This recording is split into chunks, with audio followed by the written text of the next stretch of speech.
We're out here with Winchester SilverTip. It's a 36 grain lead hollow point segmenting. Now it says it's optimized for small barrels, handgun performance. We're going to run them through the chrono. We're going to look for groups out of the rifles, and we're going to shoot water jugs with the TX22. We're going to see what these little suckers do. The power to defend. Is it all that in a bag of chips, or is it just more Winchester bunk, except it's not in a bulk box? Let's see what it's made of.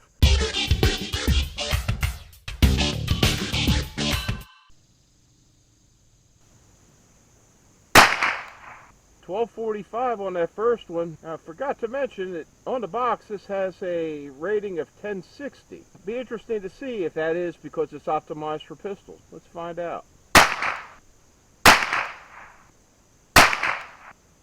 Alright, that's the first four of Fowler's.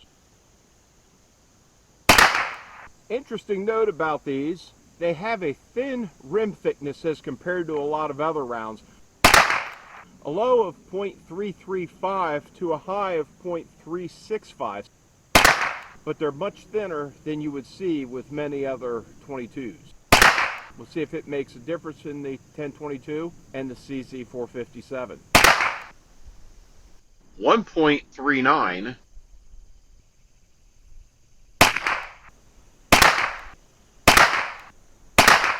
Ooh, that one sounded weird. What happened there?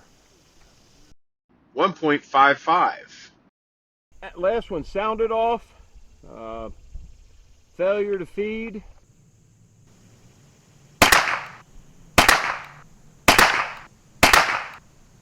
.75.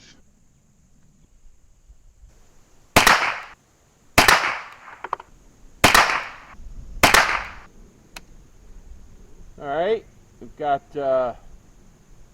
strike. Let's see if we can index it and get something out of it. Nope.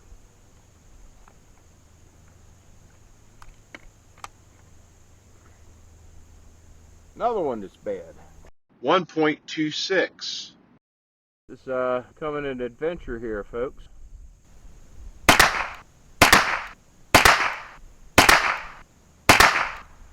.61. Not a terrible group, all considering this is rated for a handgun and acting like high velocity.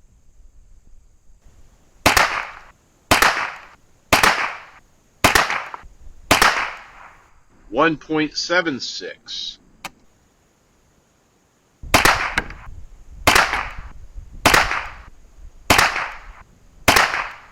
.09.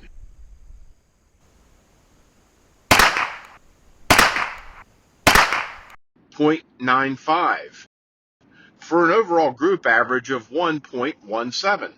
Shoots like Winchester, a little bit all over the place, but it's just somewhere out there in Winchester La La land. Not white box junk, but it's not that great either, folks. Gonna see how it does through the CZ457 and the TX22.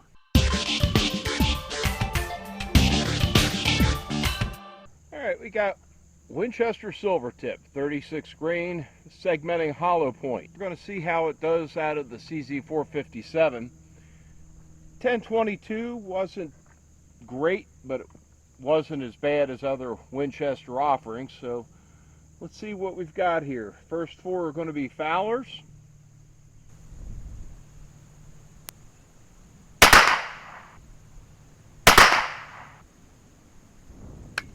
Huh. Two Fowler's, that's right, we robbed a couple for hollow points.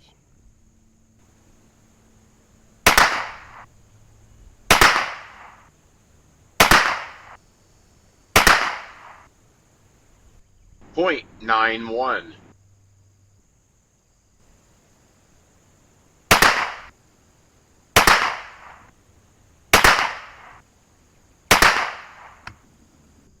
.87.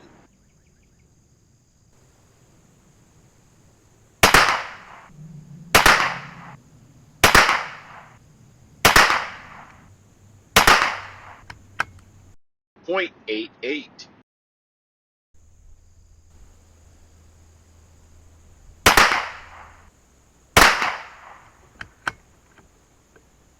little bit of a drag going in when chambering the round.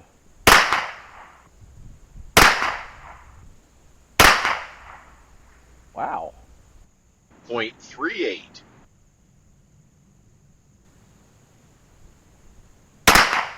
Huh.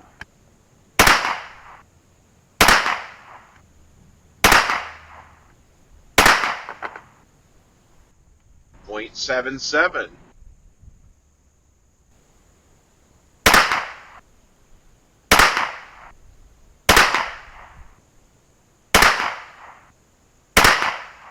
Okay. Is that 3-in-1? 1.27. Not sure if it's the shape of the nose. It's almost like a truncated cone on the segmenting hollow points. I've had some feeding issues with the CZ so far as is number 3. Did also have a feeding issue with the 1022.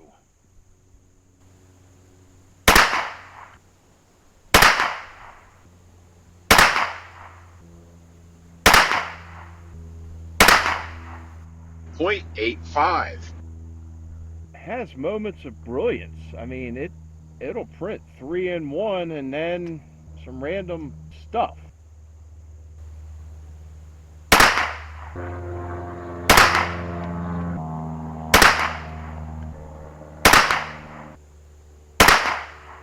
.47.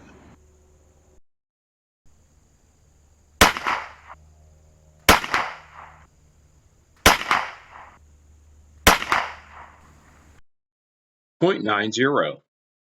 All right, let's go down and check this mess out. For an overall group average of .75.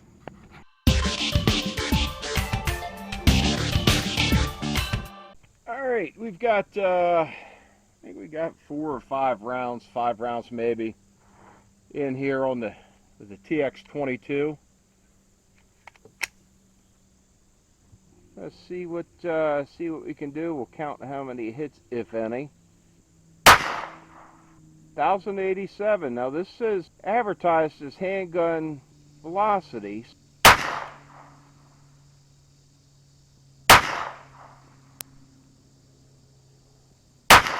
Actually, it's hitting a little bit higher.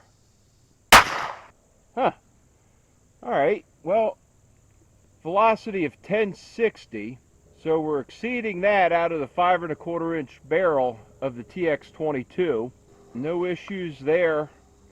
Interestingly, and I got to give Winchester props for the intended velocity on the box for handguns, stated handguns. CCI in their pistol match, let's be honest, has me pissed off. 1,070, which is the same velocity as CCI standard velocity, and it doesn't get out of the 900s out of the TX22. Pistol, long barrel, what the hell? Winchester, props. Thanks for advertising the truth.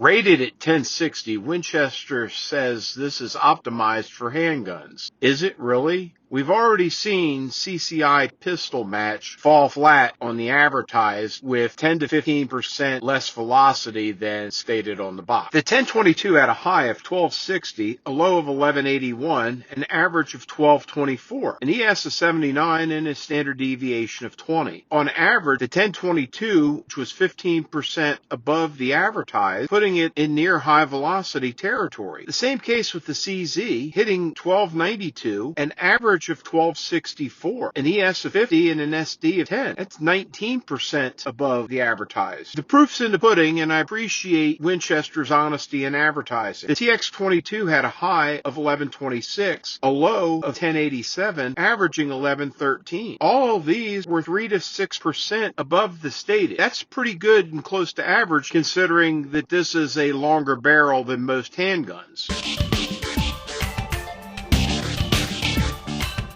Looking at the Winchester SilverTip, the numbers weren't spectacular, but they weren't bad either. An overall rim thickness variation of 1/1000th of an inch, we had a total weight variance of 48.7 to 48.74. roughly 0.3 of a grain. That was directly related to the weight variation in the bullet from 3704 to 37.35. Again, 0.3 of a grain variation. The powder, 0.16, which was also the case variation. A little more of a spread than you would see in many rounds, as a result of an uneven powder distribution and primer compound application. Covered with a crusty wax-like coating, the Winchester SilverTip has more of a flat nose profile, which could lead to some of the issues we experienced when chambering in a rifle, although we had no issues firing through the TX22. A 37 grain segmenting hollow point, advertised optimized for handguns, we fired 3 rounds into water jugs. With penetration of at least 12 inches into the third water jug, we had even separation of the segmenting hollow point, and they retained nearly all of their weight, while providing nearly 0.03 of an inch expansion to the core. While not a fan of Winchester white box, this Winchester SilverTip has definitely opened my eyes and grabbed my attention. While not intended for match or target ammo at 50 yards, it could certainly be a viable varmint dispatcher or protection round.